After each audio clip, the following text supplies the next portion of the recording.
The time is now to architect a life of excellence. What will we do? Who will we become? We decide today. This is Learn, Do, Become Radio. Let's move onward and upward together.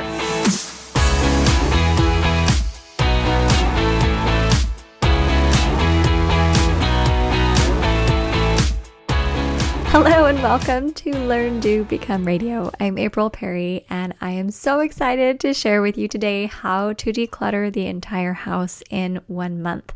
My daughter Aaliyah, who's 17, has joined me for this podcast and we're going to walk through a very simple process that anybody can replicate. Now I want to give a quick update and let you know what's been happening a little bit behind the scenes and share with you what's going to be coming, and so I will jump into that now. Now, first of all, I haven't been doing a whole lot of podcasting or posting over at Learn to Become for the past several months, and I shared why in a recent post I put up on the site called 3 Ideas to Get You Moving If You're Putting Something Off. I want to explain a little bit about that. Basically, I have been scared to death about all of the people who have come and joined us at Learn to Become. It just felt too big to try to serve everybody, and I kind of panicked, and so I just stopped. But essentially, I had to come back to the goal of what we're working toward at Learn to Become, and really, this is it. At Learn to Become, we want you to wake up feeling excited, and we want you to go to bed feeling content. We want you to enjoy the time you spend with your family, and we want your life to be and feel organized and calm so you can work on projects that really matter to you. Throughout all of this, we want you to feel connected to a higher power as well, however you choose to define that. It's really important to me and to Eric to build this community and to help you and support you. And so I've been thinking about why it is I was afraid to move forward. I had a conversation with a coach of mine and she helped me discover a few things. So a few things I'd shared in that previous post, I'll just go ahead and share now here on the podcast in case you missed it. But here are a few things that I learned. Number 1, whenever you stand up and decide to play bigger, to chase that mission, to achieve those goals, to become that awesome person you know is in there somewhere, some people are not going to like you.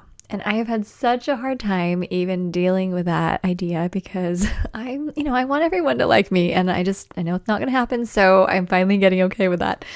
Number 2, if you don't listen to that call inside of you, and if you choose to play smaller than you know you can, you're going to miss the opportunity to lift those who might actually need what you have to give. That was a really important message that I know resonates with a lot of people in our community. Number 3, there's never a perfect time to start. You just take that first step and you start moving, and you accept the fact that other people are going to watch you grow, which means they will also watch you fail and they will watch you succeed. But then just maybe your imperfect stumbling will give them the courage to get up and do the same. Because any forward movement is just that. Forward movement. Progress, life, light, and hope. And that's what excites me, and that's why I'm here today, because the scary thing that I'm working on right now over the next several weeks is to start serving our Learn, Do, Become community. I'm going to be posting, writing, podcasting, and doing what I can to help you to create a life that you love, to be able to get organized, to strengthen your family, so that you're waking up excited and you're thinking, okay, logistically and theoretically, this actually works. That's how I want you to feel. Now, today, we're going to be talking about how to declutter, because one of the things I found is that most of the people in our community are living in some kinds of piles and feel overwhelmed because there's just too much stuff. And even if you've decluttered your house fully a year ago, there's probably a whole lot more that's come back. So we're going to talk about how we're going to make it happen. Now, Aaliyah and I are going to talk about the bigger plan and how we actually identified the different rooms in the house and how we calendared it and how we started moving forward. But then we're just going to take you into our garage and we're going to talk about what we did in our garage, how we cleaned it together, how we did it relatively quickly, and share some principles that hopefully will be super helpful to you as well. Just a quick disclosure though, I recorded the podcast about 3 days ago, and since then I've been continuing to declutter. We worked in our boys' room last night, and I worked in the laundry room the day before that, and we did a little bit more in the garage to get things finished up. And I will say it has not gone ideally. It's going okay, and I'm continuing to move forward. But for example, last night, I thought we were going to do it from 6 to 7, but then the boys needed haircuts, and I thought my husband was taking them, but he changed his mind and wasn't going. So then I took them, and then I went on a walk with my son, and we got to bed late. And so it was like 9 o'clock by the time we even started. We worked about 9:45, and Eric told me I should not have stayed up so late because I was super grumpy. But that's what happened. So just want to let you know, things do not go perfectly here behind the scenes, but we're moving forward and we're making it work. So I hope that that can be helpful to you to know, yes, even the people who teach this also struggle. Also, at the end of the podcast, I'm going to issue a little challenge to you because I want you to actually take action on what you learned in the podcast and come back and report in the comments of this podcast at learndobecome.com. So we'll share more about that at the end. And then one final thing I wanted to say before we jump into the podcast is that as we're getting organized, this really is about so much more than just cleaning a house or cleaning an office. I find that when we declutter, when we get rid of all of this extra stuff that's weighing us down, whether it's in our physical spaces or just in how we use our time, that things start to open up. And I'm already starting to notice that at a very, really deep level. For example, as I've been decluttering my time and my life, I've realized that there are some relationships that I need to heal, and I need to admit my wrongdoing, which is so hard to do. But I need to move forward and heal those relationships. So I've actually been working on that proactively, and it feels so good. It's scary and hard, but it feels so good. Another thing is I've actually been building better relationships with my family. Like my son yesterday, it's his job to walk our dog Sunny, and he usually takes Sunny out for about a half-hour walk. And he said, "Mom, will you come with me on this walk?" Now I was thinking, well, I have other stuff I want to do, and I'll just, spend time with you a little later while we're cleaning your room. But he really wanted me to go with him. And so I went on the walk with him, and he totally opened up. He's 14 right now and in 8th grade. Shared with me some things he was thinking about, some things going on at school, and sharing some concerns and feelings. And it was so awesome. I thought, you know what? I almost missed this experience with my son. He kept kind of pointing and having us walk the long way, to make our conversation last a little bit longer. And I just thought, what a privilege to get to be with my son and be present. I totally would have missed this. So that's been awesome too. And then even just my mind is opened. I've started thinking about ways our family could do more humanitarian work, how we could take the work we do here at Learn, Do, Become, where we're helping people get out of clutter and overwhelm, and how we could actually help people in the broader world and have a really huge influence on helping to eliminate poverty and help people to move forward in a variety of ways in their lives. Like, I have so many ideas. I started a new notebook in Evernote. I'm keeping track of all these great ideas because I'm so excited to be able to give more and serve more. And then even just there was a party that my friend held, and I probably would have stayed home and taken a nap instead. I'm such an introvert. It was really uncomfortable for me to go to the party.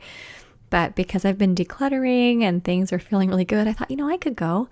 And I was so much more friendly, and I was willing to talk with more people. And I thought, holy cow, this is so fun, where the world starts to feel more exciting and open and full of possibility and opportunity. And I feel God more in my life. I feel more willing to listen and more willing to connect and more willing to apologize. It's pretty amazing. And so while I'm clearly not perfect yet, and I am struggling in a lot of different areas, I feel like the movement and the momentum and the direction is absolutely where I want it to be. And that's why I wake up excited, not because I've arrived, but because I'm moving in a direction that feels exciting to me. And that's what I want for you too. So enjoy the podcast. I hope you have fun hearing from Aaliyah. She's darling, and we had so much fun together. And good luck with you as you start to declutter your life. Okay, take care. We'll see you at the end of the podcast. Hi, this is April and Aaliyah. Hi, everyone. And we're going to talk about the basic concepts between getting all the clutter out of your house within a month's time. Our family is moving to a new home in about 6 weeks, so we have a month to get rid of all the clutter so we don't have to bring it all to our new home. And we're going to share just some ideas that might be helpful today. So first of all, we don't have a super cluttered house right now because we do work on keeping it generally decluttered, but we have been working toward preparing for a move for a while. So Aaliyah thought it might be just good to share how we've actually been working on decluttering a little bit at a time over the last few months. Do you want to share what you've been doing in your room? Yeah, so, we're in school right now, and, during the school time, it's hard to find time to, declutter the whole room and go through all of our stuff when we have homework and extracurriculars to do. So during our breaks, like during spring break and then during winter break last December, I just decided to go through all my things and just think about, what made me happy, what made me, what sparked joy. What sparked joy, what things I really wanted to keep and what things I didn't even know were in my room anymore, things I'd forgotten about that I realized I could just let go. Can you think of an example? So I have a lot of toys from when I was, 7 to 11. So they were all under my bed in these big boxes, and over the past few breaks from school, I've just gone in my room and said, I don't really need these anymore. We have some friends who I think would love these who are younger, and so I just took them all in my room, and currently I don't have, that many of the toys and things from when I was younger, and it's not that I want to get rid of all of them. I still have a box of things I want to save for, later and for my future kids one day. But you kept coming downstairs with these big empty bins and saying, here, Mom. 6 or 7 bins that were just full of things before that I really didn't need or really didn't even care about anymore. And then that just freed up so much more space in my room. So you did the stuff under your bed, a lot of the toys. Yeah, did you a lot also of go things through in your the closet and the clothes. Yeah, so I just got rid of anything that either didn't fit anymore or just I totally forgot about and really didn't love anymore. Because I feel like we hold on to so many things that we really don't like. We just think, I might need this someday, but... Is it hard for you to get rid of things? Because this is a question a lot of people ask me, is so how do you decide what to keep and what to throw away? What would you say? So, for me, it's just things that I think I'm going to be really sad one day that I threw away. Because I know that you were telling us before when you were, going to college, you threw away a bunch of stuff, and now you always keep talking, I wish I had this. My magic set. Your magic set, a couple of your journals and books and things like that. So I just think, what are things that I've, thought about a lot, journals or a special book. But if it's just one book maybe that I needed for school once, I'm never going to read again. Yeah. I don't need to hold on to that. Or if it's a piece of clothing that I just bought for, that one-time thing or just, at a thrift store I got from a friend, but I don't love it that much. It's not that, maybe I'll wear this one day. It's really, I'm never going to wear this. I'm just telling myself. So you're being realistic with yourself. Yeah. Okay, so I think that lays a good foundation in that we didn't have a ton of clutter. We've known the move was coming, so we've kind of been preparing overall. But now we're getting serious because now it's not really an option to just keep things around, right? When you know it's time to actually pack up and put it in a box, and we know we're going to be opening it in a new place. And there are a lot of people in our community who either are moving and want to do this decluttering process with us as they prepare to move, but a lot of people who aren't moving but just want to feel relief from not having a lot of stuff. So Aaliyah and I actually sat down and made a plan together this weekend, and we've actually already started moving forward on it. So we're going to share how we're doing this and hope it might help other people. Okay, so the first thing that we did is that we sat down and we made a little brainstorm of all the rooms in the house that we need to declutter. So we kind of want to wrap our head around the whole project. Do you want to explain a little bit how we did that? Yeah, so for us, we just needed to visualize all the different spots that needed to be organized individually, because just saying, organize the upstairs is way too big of a task for just one day or one weekend. So we sectioned it off into bathrooms, individual bedrooms, and we split those up depending on whose room needed the most work. Cleaning, yeah. And then kitchen and pantry, and we separated our family room and a couple of our closets, the office, and even the backyard and a couple of the things that are just in the backyard that need to be dealt with and figured out. Generally it's broken into rooms, but we had the bathrooms kind of all grouped together because I thought, I could declutter the bathrooms all in one day. We have 3 bathrooms, 2.5 bathrooms. Or just going up in the attic and saying, okay, do we like all this stuff up here? Do we, need to keep all of this? And yeah, just so the small we areas. had that generally organized and put it into more bite-sized sections.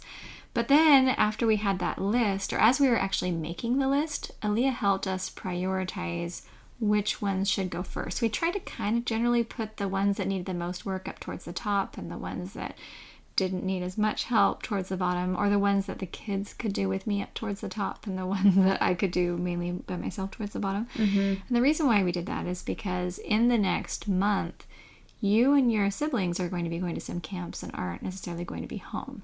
So we structured it so that we could do more of the general family areas while you guys are here in your bedrooms, so we can do it while you're here. We can work together because you don't want me getting in there in your room and decluttering while you're gone. Yeah, so all the different rooms on the list have a date next to them, just when we're going to do them and who's going to be home to do that, because we don't need the whole family home for 2 people's bedrooms.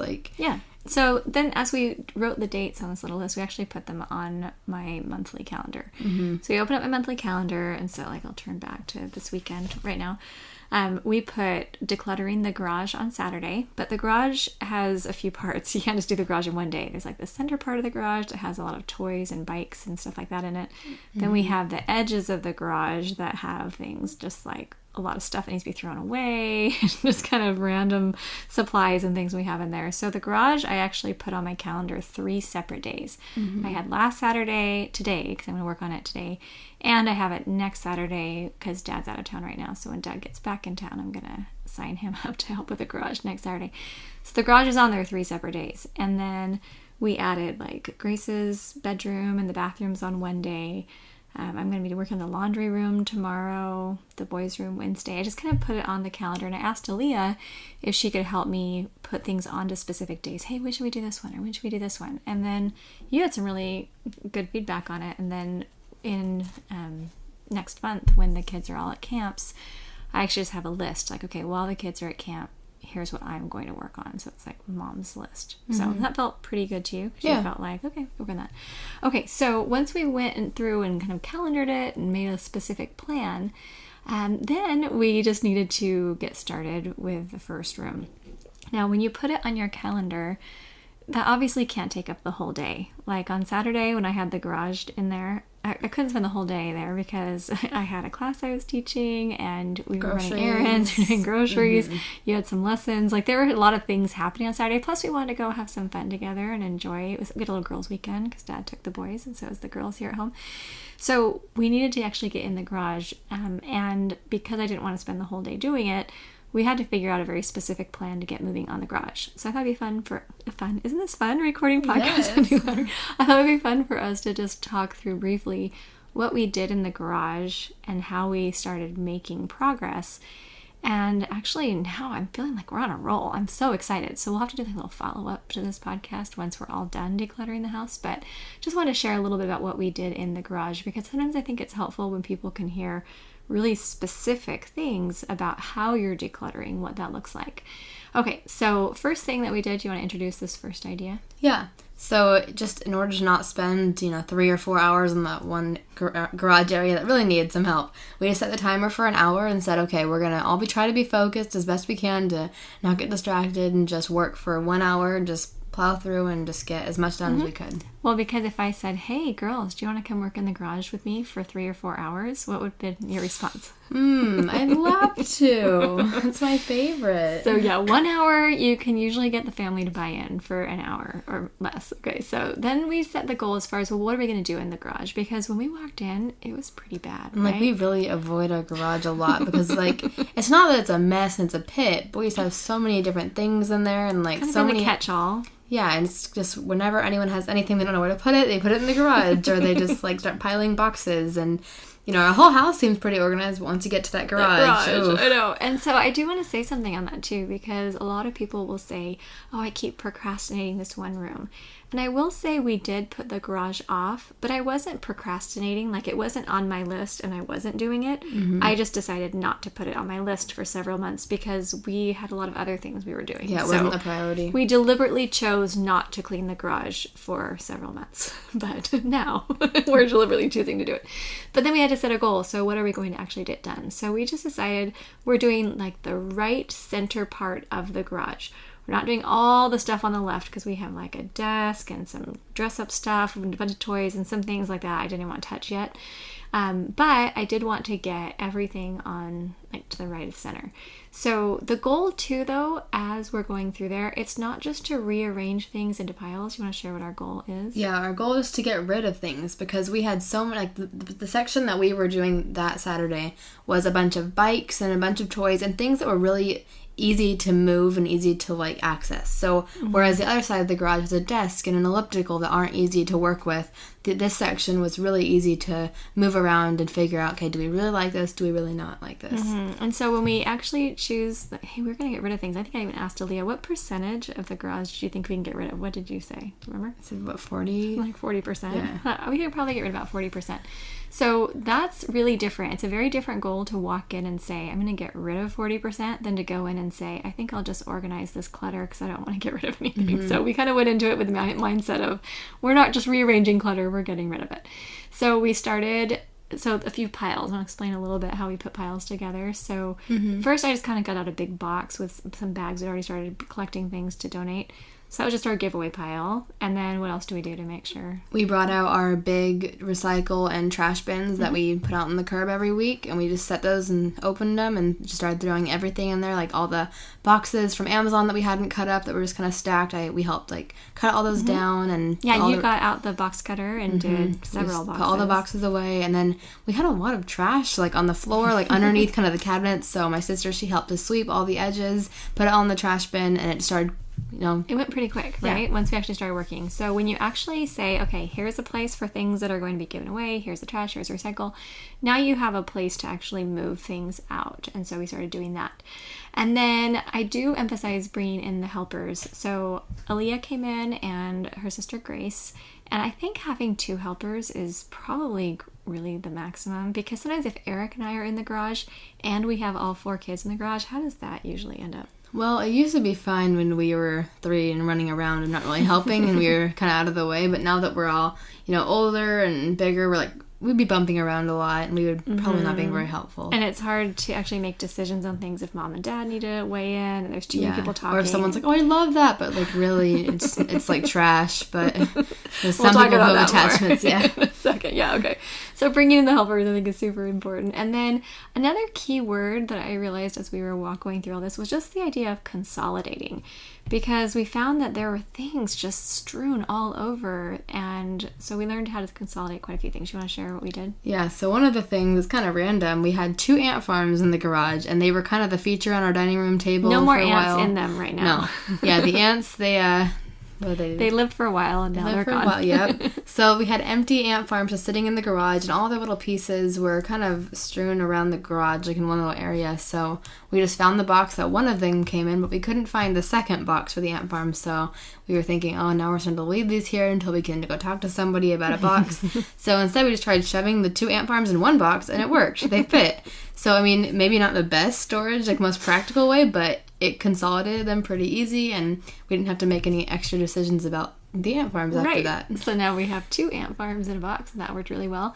Also, Spencer had lost his bike lock, which I ended up finding it on the far side of the garage, and found another bike lock somewhere else in the garage. And so just being able to put the bike locks next to the bikes, just stuff like that, where you just realize things get just thrown into different locations. So we brought them all together.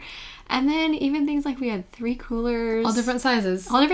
And one was by the door to the kitchen, and one was by the garage door, and one was in the middle, like under the train table. It was a little crazy. So we moved all those. We just had a lot of different gear. And so just by being able to say, hey, let's just keep all like items together. Like Eric, I loved his idea. Right by the garage door, he has sleeping bags, tents, camp chairs, like all camp supplies, so that in theory when our family wants to go camping we could just grab all the camp stuff and put it together. But things had gotten put back in the wrong spots. I don't know who does it. Do you know who does that? The ghost. The ghost. Yep. We have this ghost in our house. Puts everything in the wrong place because no one will admit to it. Okay. But then we do ask this one question as we're just trying to decide where to put something. Do you want to share the question? Yeah, so the question is this where I would go to find it? So, for example, we had a map. What was it? It's like one of the... Like one of those booklets, Maps of the United States. Yeah, one of the ancient Rand maps McNally. before cell phone maps. So it used to be in our car all the time, and it got taken out, and it's been sitting in our garage for, I think, like over a year. Yeah. Just been on the floor. So my mom picked it up and said, do we really want to keep this map? Like, should we just throw it away because no one uses it anymore? And our dad had just said, like, it's always good to have a physical map in the car in case you don't have cell service or phones or whatever. Mm-hmm. So we just decided to put it back in the car and I thought that it wouldn't get taken out and just and then thrown you in the went and did garage. it right there, like a 2-minute or less type of thing. You just went and got the keys to the van and opened it and just put it away. And I think it's helpful just to recognize that as you're doing some cleaning, sometimes we just stick stuff like, we'll just stick it in the laundry room and we'll put it all away at the same time. But it's nice where you were like my runner. Like, okay, Leah, because it was something that's not going to take more than like a minute to just put away. It's not worth putting it in a pile and just forgetting about it. So we put the map in the place it belonged.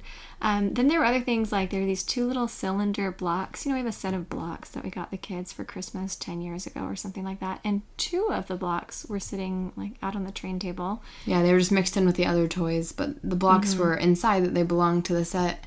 So we just brought them inside, dropped them in the box, and went back outside. And these little things feel kind of crazy, but they make such a difference. So we did that. And then there's like software for the computer that I had left in this box. We're going to recycle the box, but the only reason I was keeping the box was in case I wanted to return the computer, which now it's been a year, so I don't need to return it anymore and needed the software out of it. So just little decisions like, I don't need this whole box. I can just take this one little piece, put that where it belonged. So consolidation was huge. And then I want to talk a little bit more about the whole idea of emotional attachment because like Aaliyah was saying, she's really good at learning how to throw things away that she has in her room, whether it's clothes or toys or things she doesn't need anymore. But there are a lot of things as we were cleaning the garage that I was feeling emotionally attached to and that we knew other members of the family might feel emotionally attached to. So maybe let's talk a little bit about some of the questions that we ask when we're trying to decide if we want to keep it or not. So do you want to go ahead? Yeah, so the first one's, do we actually use this right now?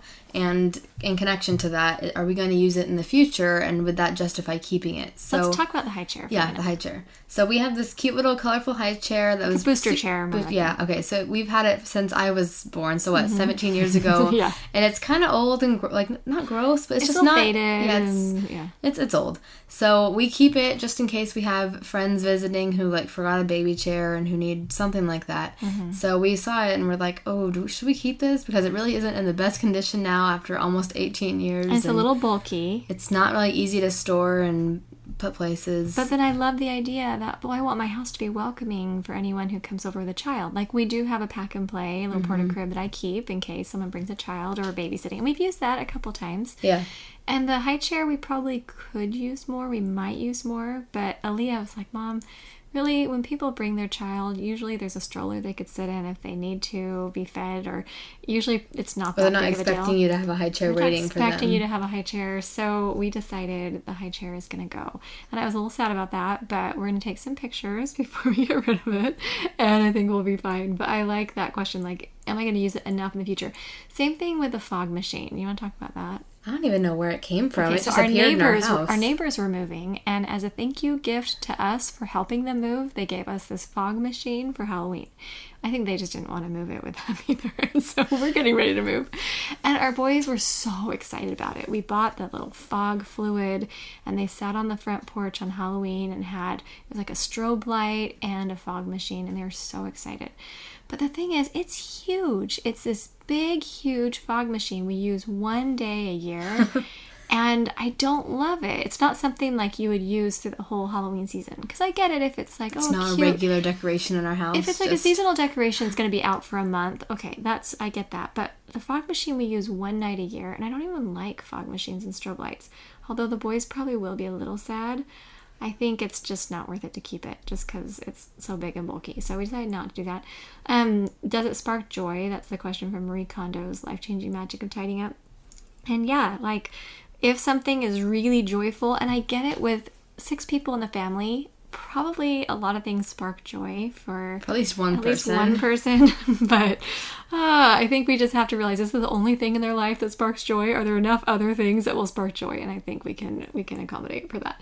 But then also, I love just this question: is there someone who would actually miss it if it were gone?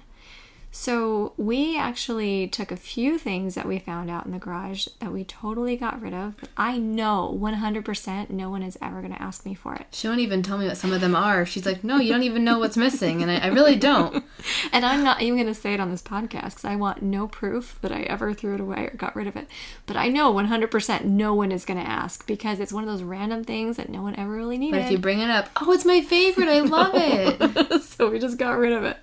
And it's not like, oh, my grandparents' old love letters. Yeah, she's not throwing away things that are like sentimental and like so amazing. Things that couldn't be, the things that could be purchased again, but the chance that someone's going to need to purchase it again is so low that I'm really willing to risk it. And if by chance someone's like, how dare you throw that away? That was my favorite. Well, they wouldn't say it like that. But if it's something like that, fine, we could go buy another one.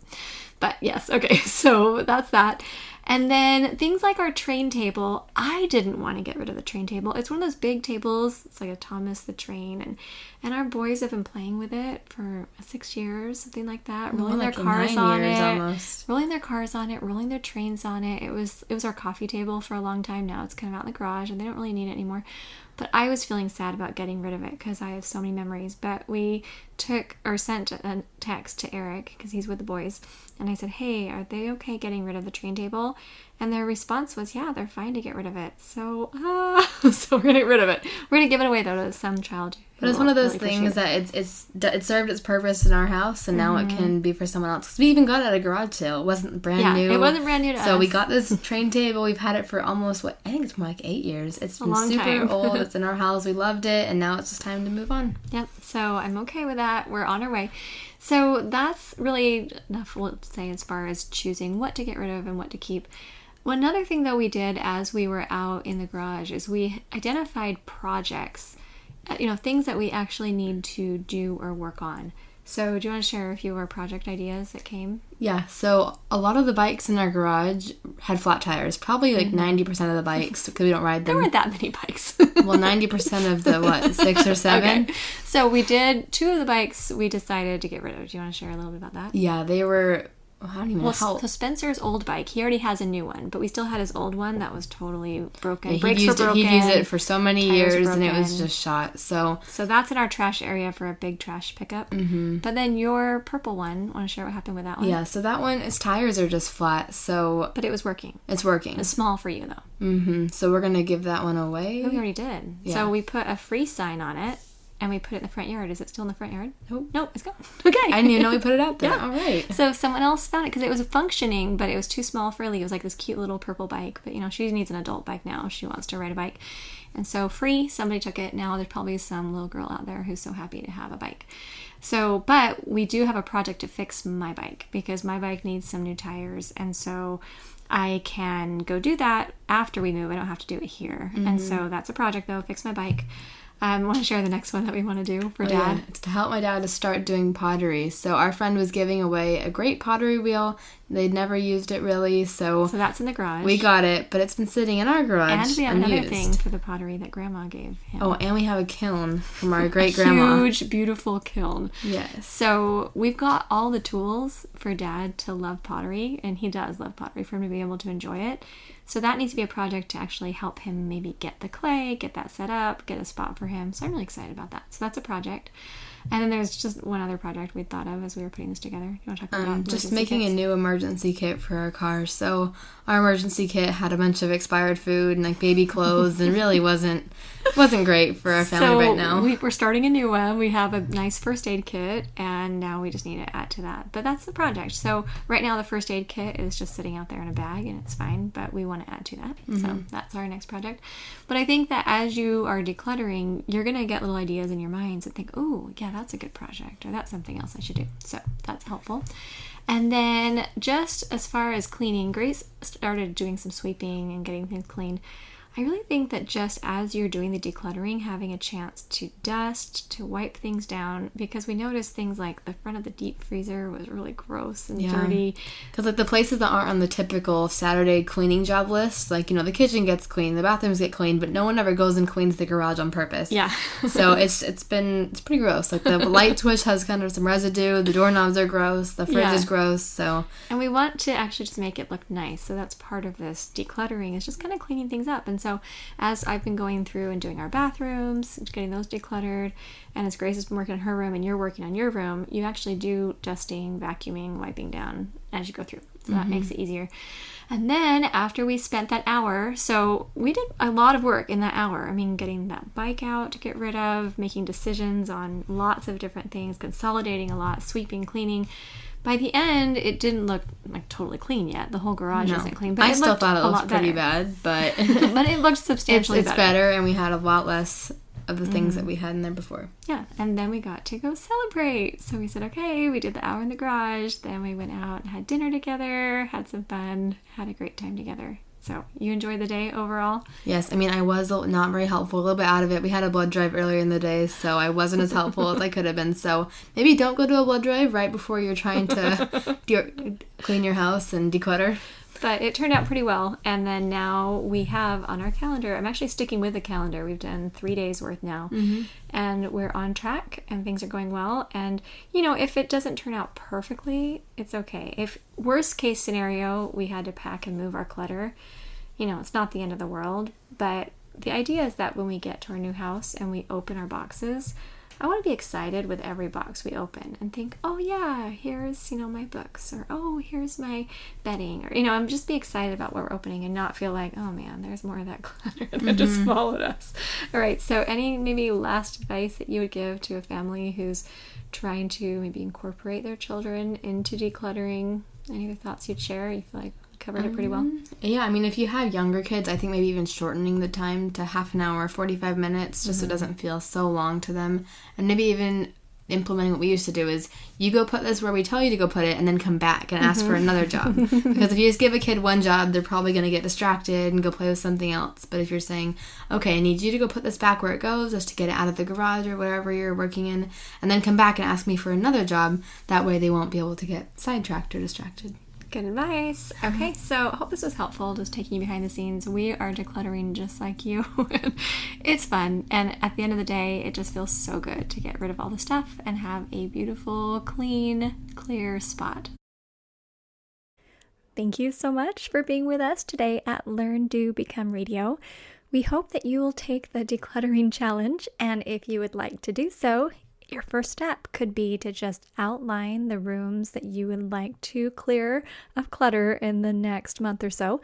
It could just be one room, or it could be a few, depending on how much work there is to do. And then come to the comments section of this episode, episode 18, and let us know which room or which part of your home or office you are working on this week. We'll also have links to additional resources and other things that we have here at Learn, Do, Become to help you with your decluttering. So just visit learndobecome.com/episode 18. So that's the word episode and the number 18. And also, if you haven't joined us for one of our live classes, you can sign up at learndobecome.com/step. Come join us and learn more about how we can help you set up a step-by-step process to get rid of the clutter everywhere. We don't need to live in piles anymore. All right, have a wonderful day. So glad that you're with us here at Learn, Do, Become.